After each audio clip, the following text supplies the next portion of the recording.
Hello students, स्वागत है आपका आपके अपने चैनल स्कूल स्टडी 07 पर।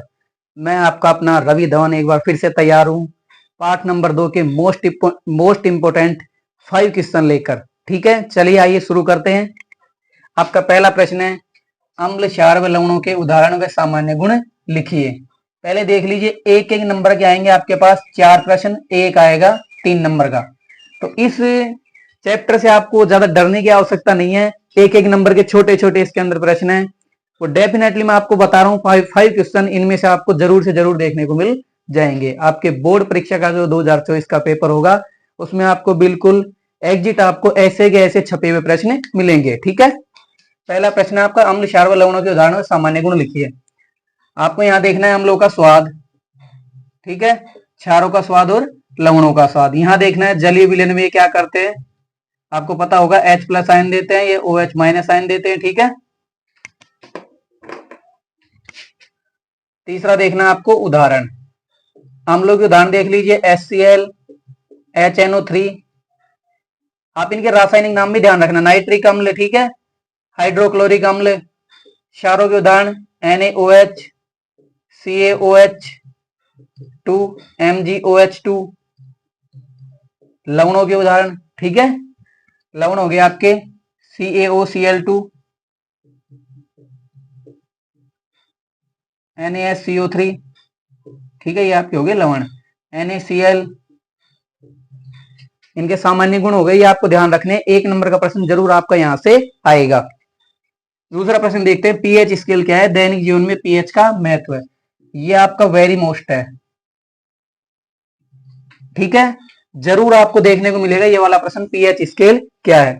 पीएच स्केल किसी भी विलयन में हाइड्रोजन आयन की सांद्रता ज्ञात करने के लिए एक स्केल विकसित किया गया है, जिसे पीएच स्केल कहते हैं। आपको ध्यान रखना है, पीएच स्केल में पी का मतलब होता है पुषांश, पुषांश का मतलब होता है पावर मीन्स शक्ति। ठीक है, या पीएच स्केल अपना देख लीजिए, ये मैंने जो कलरफुल अपना भाग कर दिया इसमें तो है H+ आयन, जो आपका ये वाला भाग बच गया जिसमें कलर नहीं किया है वो आपका OH- आयन। तो आप देखिए 7 से अगर आगे जा रहे हैं तो OH की अपनी सांद्रता बढ़ रही है, इधर आ रहे हैं तो H+ की सांद्रता बढ़ रही है, तो बीच में 7 नंबर पर होता है उदासीन। ठीक है, अगर आप इधर आओगे तो अपने अम्ल की मात्रा बढ़ेगी, तो सबसे ज्यादा अम्लीय पदार्थ होगा उसका पीएच मान होगा 0, उसका पीएच मान होगा 0। ठीक है, जो सबसे ज्यादा क्षारीय पदार्थ होगा उसका पीएच मान होगा 14। ठीक है, आपको बार बार कंफ्यूज करेगा एग्जामिनर, आपको यहाँ बीच में कोई पदार्थ दे देगा, यहाँ कोई पदार्थ दे देगा, और आप सोचोगे इधर आ रहे हैं तो अम्ल की सांद्रता बढ़ रही है, तो आप फिर यहाँ कर देते हैं कि इधर आएंगे तो अम्ल बढ़ेंगे। नहीं, आप इधर जाओगे तो अम्ल बढ़ेंगे, इधर जाएंगे तो क्षार बढ़ेंगे। ठीक है, 7 नंबर पर उदासीन होता है अपने खाने पीने की चीजें, अपने शरीर का तापमान, सब आपके 7 के आसपास रहेंगे, 6 से 7 और 7 से 8। ठीक है, ये आपको मोस्ट इंपोर्टेंट ध्यान में रखना है। लवणों के रासायनिक नाम व सभी के दो दो उपयोग लिखिए। परफेक्टली आपका छपने वाला ही प्रश्न है, छपता ही है। ठीक है, लवणों के रासायनिक नाम CaOCl, तो आप केवल इतना ध्यान रखते हुए विरंजक चूर्ण नहीं, आपको पता होना चाहिए कैल्शियम ऑक्सी क्लोराइड, ठीक है, NaHCO3, सोडियम हाइड्रोजन कार्बोनेट। ऐसे आपके इनके रासायनिक नाम भी पता होने चाहिए, सभी के दो दो उपयोग। क्लोर क्षार अभिक्रिया थोड़ी सी ध्यान रखनी है आपको, उपयोग लिखने जैसे हाइड्रोजन का उपयोग आपको पता होना चाहिए, क्लोरीन का, NaOH का, ठीक है, NaSCO3, आपका जो धोने का सोडा होता है Na2CO3.10H2O, ठीक है, CaSO4.2H2O, ये आपका जिप्सम होता है। ठीक है, फिर हाफ H2O अगर आप कर देते हो तो ये आपका बन जाता है POP। ठीक है ना, अम्ल व क्षारकों में समानता है, ये प्रश्न आ नहीं रहा है, ठीक है, 2-3 साल से बोर्ड में नहीं आ रहा है, तो अब की बार आपका चांस है कि ये वाला प्रश्न आपको देखने को मिल जाए। यहाँ आपको देखना है तनुकरण, उदासीनीकरण अभिक्रिया, उदासीनीकरण अभिक्रिया, ठीक है ना। तनुकरण आपको देखना है कि ये आपको ये पता रखना है, तनुकरण जब क्रिया करते हैं चाहे अम्लों की करो चाहे क्षारकों की, ये ऊष्मा क्षेपी होती है, ऊष्मा का उत्सर्जन होता है। तो आपसे पूछा जा सकता है कि तनुकरण क्रिया करते वक्त आप अम्ल में जब आप जल मिलाओगे तो वो ऊष्मा उत्सर्जित होती है, ऊष्मा अवशोषित होती है। तो आपको बताना है कि ऊष्मा उत्सर्जित होती है। ठीक है, तो अपना लास्ट प्रश्न, प्रश्न संख्या 5, जो आप 100% मानिए जरूर छपेगा। ये आपको 3 नंबर में आ सकता है या 2 नंबर में, 2 नंबर का प्रश्न है नहीं तो आपको 3 नंबर में देखने को मिलेगा।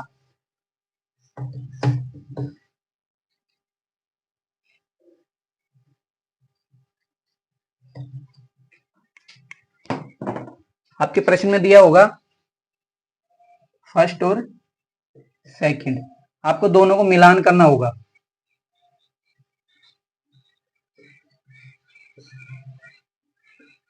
और अगर भी 3 नंबर का प्रश्न आ रहा है तो मान के चलिए आपके टुकड़ों में भी आएंगे प्रश्न, जैसे आपको एक 2 नंबर का आ जाए और एक 1 नंबर का आ जाए। ठीक है ना, आपको यहां दे दिया जाए, आपके इमली दे दिया जाए, ठीक है, फिर इधर कहीं पर भी जैसे दूसरे वाले में दे दिया जाए टार्टरिक अम्ल, तो आपको इमली को टार्टरिक अम्ल से मिलाना है।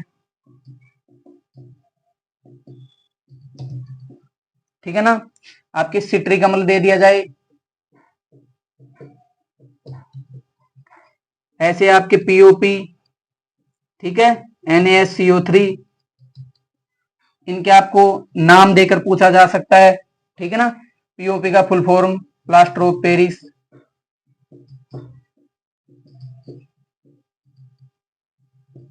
ऐसा भी प्रश्न आपको देखने को मिलेगा इस वाले चैप्टर से। आपको ध्यान रखना है पीएच स्केल पढ़ते टाइम आपको मोस्ट जो पीएच होते हैं ना, जैसे शरीर के अपने रक्त का पीएच होता है, ठीक है, शुद्ध जल का पीएच मान होता है, आपके सोडियम हाइड्रोक्साइड का पीएच मान होता है, मैग्नीशियम हाइड्रोक्साइड के पीएच का मान होता है, नींबू के पीएच का मान होता है। ये आपको जरूर ध्यान में रखने हैं। ठीक है, इसी के साथ अपनी ये सुपर सी वीडियो खत्म होती है। जय हिंद, जय भारत।